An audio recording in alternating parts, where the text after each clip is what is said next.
എന്നോടൊപ്പം ചേരുന്നത് തിരുവനന്തപുരത്തിൻ്റെ അഭിമാനമായ സാവിനെയാണ്. നങ്ങ്യാർകൂത്തിൽ ഏറ്റവും പ്രയാസമേറിയ നരസിംഹത്തിൻ്റെ ഭാവം അവതരിപ്പിച്ചാണ് ഇപ്പോൾ പെർഫോമൻസ് എല്ലാം കഴിഞ്ഞതിന് ശേഷം നമ്മളോടൊപ്പം കേരള വിഷൻ പ്രേക്ഷകരോടൊപ്പം ചേരുന്നത്. ഏറ്റവും പ്രയാസമേറിയ ഭാഗമാണ്. എന്താണ് ഇതിൻ്റെ ഇതിവൃത്തം? എന്താണ് ഈ കഥയുടെ ഇതിവൃത്തം? അക്രൂര ഗമനത്തിലെ നരസിംഹമാണ് ചെയ്തത്. കൃഷ്ണനെ അമ്പാടിയിൽ നിന്ന് കൂട്ടിക്കൊണ്ട് വരാൻ വേണ്ടി അക്രൂരരെ പറഞ്ഞു വിടുന്ന സമയത്ത് അക്രൂര് ചിന്തിക്കുന്ന രീതിയിലാണ് കഥ വരുന്നത്. തൻ്റെ മകന്, അതായത് ഹിരണ്യകശിപുവിൻ്റെ മകന് ഭയങ്കര ഇഷ്ടമാണ് നരസിംഹം അല്ലെങ്കിൽ മഹാവിഷ്ണുവിനെ. അപ്പോൾ ആ മകനെ അതിൽ നിന്ന് പിന്തിരിപ്പിച്ച് അച്ഛൻ എന്ന സ്ഥാനത്ത് നിൽക്കുന്ന ഒരു വ്യക്തിയാണ് അദ്ദേഹം. പക്ഷേ ആ സമയത്ത് തൻ്റെ ഭക്തന് ഒരു ഉപദ്രവം അച്ഛൻ്റെ ഭാഗത്തു നിന്ന് വരുമ്പോൾ തൂണ് പിളർന്ന് ഈ ലോകം മൊത്തം കേൾക്കുന്ന രീതിയിൽ ഭഗവാൻ വരുന്ന രൂപമാണ് നരസിംഹം. അതാണ് കാണിച്ചത്. നങ്ങ്യാർകൂത്തിലെ ഏറ്റവും പ്രയാസമേറിയ ഭാഗമാണിത്. പഠിപ്പിച്ച ടീച്ചറാണ് ഉള്ളത്. എത്ര കാലം കൊണ്ടാണ് ഇത് പഠിപ്പിച്ചെടുക്കാനായത്? ഈ കുട്ടി ഈഗിലുള്ളൊരു പ്രത്യേകത എന്താണ്? ഈ കുട്ടിയുടെ പ്രത്യേകത, കുട്ടി 3 വർഷമായി എൻ്റെ അടുത്ത് ഇപ്പോൾ പഠിക്കുന്നു.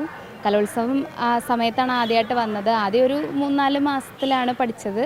അത് കഴിഞ്ഞ് അവിടുന്ന് 8ാം ക്ലാസ്സിലായിരുന്നു. അത് കഴിഞ്ഞ് ഇപ്പോൾ കണ്ടിന്യൂസ് ആയിട്ട് 9ലും 10ലും ഒക്കെ ഇങ്ങനെ കണ്ടിന്യൂസ് ആയിട്ട് 3 വർഷമായിട്ട് കുട്ടി പഠിച്ചുകൊണ്ടിരിക്കുകയാണ്. ചെയ്ത് വരുമ്പോൾ ഉള്ള മാറ്റമൊക്കെ കുട്ടിയിൽ കാണാനുണ്ട്. അതെ, എന്തായാലും അമ്മ നമ്മളോടൊപ്പം ചേരുന്നുണ്ട്. ഈ കലാപരമായി കുടുംബം നൽകുന്ന ഒരു പിന്തുണ എന്താണ് മകൾക്ക്? പഠനത്തിലാണോ കലകൾക്കാണോ കൂടുതൽ പ്രാധാന്യം കൊടുക്കും? ഒരുപോലെ കൊണ്ടുപോകണമെന്ന് ആഗ്രഹിക്കുന്നവരാണ്. പിന്നെ ഞങ്ങളുടെ ഫാമിലിയായിട്ട് കലാപരമായിട്ട് ഒരിതുള്ള ഫാമിലിയാണ്. വീണ ആർട്ടിസ്റ്റുകളും ഡാൻസേഴ്സും ഒക്കെ ഉണ്ട്. അപ്പോൾ മോൾക്ക് ചെറുതിലെ ഇതിലൊക്കെ വലിയ താല്പര്യമാണ്. പിന്നെ ഇങ്ങനൊരു ടീച്ചറിനെ കിട്ടിയതാണ് ഞങ്ങളുടെ ഏറ്റവും വലിയൊരു ഭാഗ്യം. അതുകൊണ്ടാണ് മോൾക്ക് അവളുടെ എല്ലാ ഇതും ടീച്ചറിന് അറിയാം. അപ്പോൾ ആ ഒരു രീതിയിൽ, അതായത് ആദ്യം നമ്മൾക്ക് ഒരു പെർഫോമൻസിലേക്ക് പോകാം. അതിനുശേഷം മറ്റൊരു സർപ്രൈസ് കൂടിയുണ്ട്, അത് പിന്നീട് വെളിപ്പെടുത്താം. എന്തായാലും നരസിംഹൻ്റെ ഭാവം കേരള വിഷൻ പ്രേക്ഷകർക്കായിട്ട് ഒന്ന് മുദ്രയാണ് ഭാവാഭിനയം.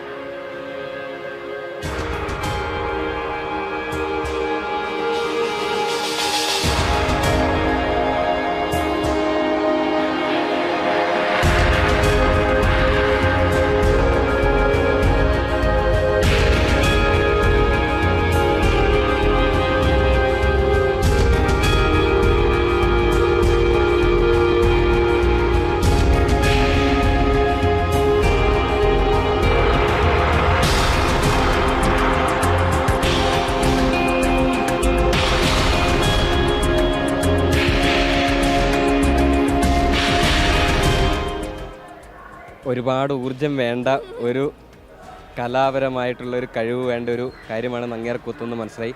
ഞാൻ നേരത്തെ വന്ന ആ ഒരു സർപ്രൈസിലേക്ക് എത്താം. ഒരു മികച്ച നടി കൂടിയാണ്. നിരവധി പുരസ്കാരങ്ങളൊക്കെ തേടി എത്തിയിട്ടുണ്ട്. കഴിഞ്ഞ തവണ സ്കൂൾ കലോത്സവത്തിൽ മികച്ച നടിയായിട്ട് തിരഞ്ഞെടുക്കപ്പെട്ടു അല്ലേ? അതെ അതെ, ഒരുപാട് സന്തോഷമുണ്ട്. ഈ വർഷം ഞാൻ മത്സരിച്ചിട്ടുണ്ടായിരുന്നു. 2ാമത്തെ മികച്ച നടിയായിട്ട് കിട്ടി. റവന്യൂവിൽ വന്നിട്ടുണ്ടായിരുന്നു.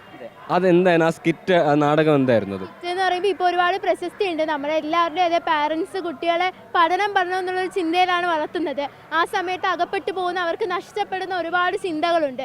അത് മായ എന്ന് പറഞ്ഞൊരു പെൺകുട്ടിയിലൂടെ നമ്മൾ പ്രേക്ഷകർക്ക് എത്തിച്ചതാണ്. മായ എന്നൊരു പെൺകുട്ടിയായി നങ്ങ്യാർകൂത്തിൽ ഈ വേഷം ഇട്ടിരിക്കുന്ന സമയത്ത് ഒന്ന് കാണിക്കാൻ പറ്റുമോ? തീർച്ചയായിട്ടും കാണിക്കാൻ പറ്റും. കുറച്ച് മുമ്പ് ചെയ്തതുകൊണ്ട് എത്രത്തോളം ഉൾക്കൊണ്ട് ചെയ്യാൻ പറ്റുമോ എന്നറിയില്ല, പക്ഷെ നോക്കാം.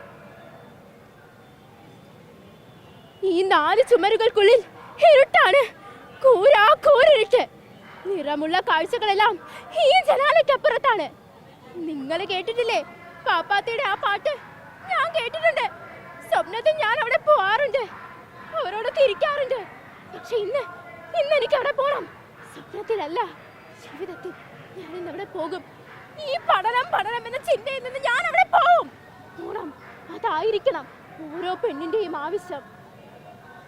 എത്ര വേഗത്തിലല്ലേ ഈ കുട്ടിയുടെ മുഖത്ത് ഈ ഭാവങ്ങൾ മിന്നിമാറുന്നത്. എന്തായാലും മികച്ച ഒരു കലാകാരിയായി മാറട്ടെ, ഉയരങ്ങൾ കീഴടക്കെ എല്ലാവിധ ആശംസകളും നേരുന്നു.